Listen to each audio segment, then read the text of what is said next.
Hello, it's Miss Heather, piano and voice teacher here at Conservatory of the Ozarks, and I'm here today with, Helen-Ashley.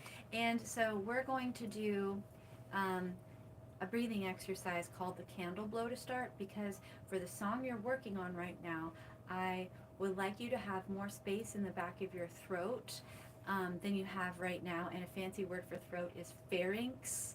So we'll use that word because you're paying all this money to learn new things. So this is an expensive word. Pharynx is just another word for throat. So in the back of your pharynx, I want you to have more space. And so that is an element of technique, being able to sing with an open throat. So when you're practicing technique, we want to remove as many elements as we can and boil everything down to one tiny thing. That's what we're going to do. That's why we're starting with breathing instead of actually singing. So we're just going to practice making the shape to inhale. And this actually will set the stage for a successful phonation, which means making sound, right? So we're going to inhale perfectly and hopefully keep the shape for when we begin phonation, which this all should happen very quickly, but we're going to do really slow and careful right now. So can you open the back of your pharynx like you're yawning? Stretch your soft palate up. Do you know how to do that? Have we talked about that? Just like yawning. Mm-hmm. And let the base of your tongue sink down. So the back of your throat feels stretched open. You feel that? And in the front, we will let our jaw wrap around our neck by dropping our jaw down. So you could fit 3 fingertips between your front teeth. And the tip of your tongue is pressed against the roots of your lower teeth. So as your jaw goes down, your tongue, the tip of your tongue goes down with it.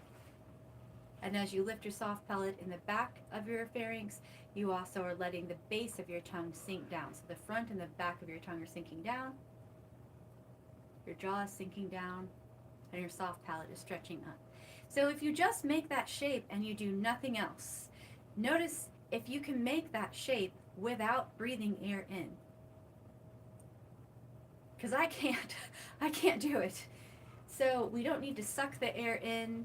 If we just make the shape, the air pressure that is surrounding us will force the air inside of the open shape that we made. The second step after this vocal tract shape, which the vocal tract, begins with the larynx and ends with the lips. So we're shaping the vocal tract in an open way. And at the same time, we're going to allow the abdominal wall to release, which means if we're standing sideways, we would see, or if you put your hand on your tummy, you can feel it's like you just are making space for the air to sink down into your tummy and your tummy pops out because you made the shape up here in your vocal tract. So it's like cause and effect. And then if you put your hands on your lower ribs and kind of press firmly, you can feel your lower ribs pop up when you inhale at the same time that you're allowing the abdominal wall to expand. At the same time, we can think of releasing our pelvic floor, which would be this direction instead of this direction like our abdomen is making.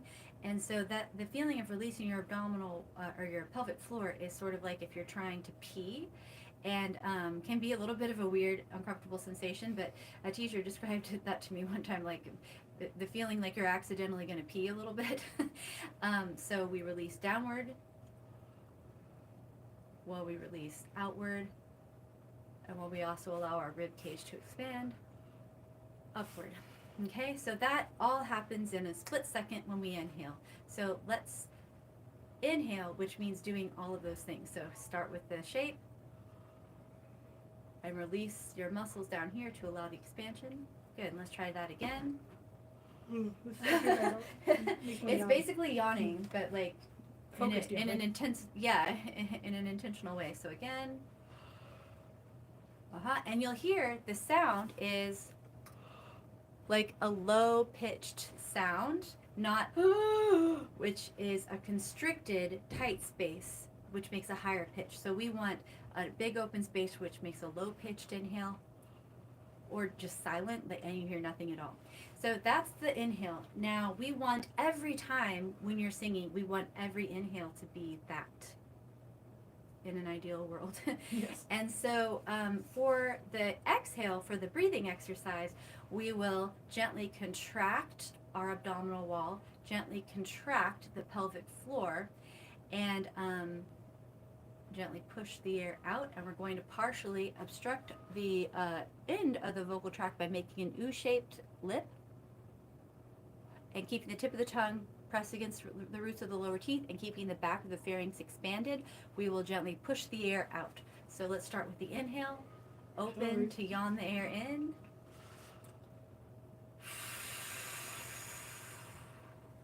So it's the feeling of like trying to blow out the candles on your birthday cake. Open to let the air in. Stay open.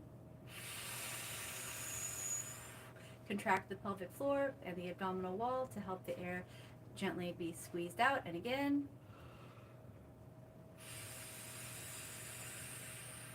So the squeezing is down here, but the up top part of the vocal tract is all staying open. Does that make sense? So then you can take a drink if you want to because the breathing will dry you out.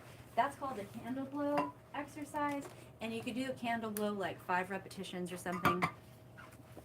10 repetitions, and you can like try to get pretty forceful and even have like a real candle there and like try to blow the candle out or make the flame flicker for real, because that's why it's called the candle blow exercise, because it's like you're blowing out a candle. So after we've sort of reminded ourselves of what to do while we're breathing, then we can layer the siren on top of it, which is a vocal exercise.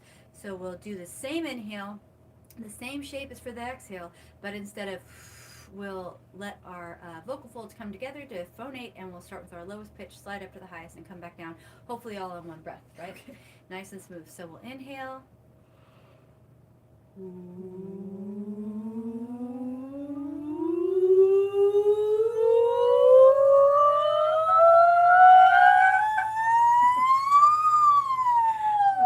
I was staying through the whole time. Oh yeah, you can alternate the vowel when you get up high. So let's try it one more time. Breathe in.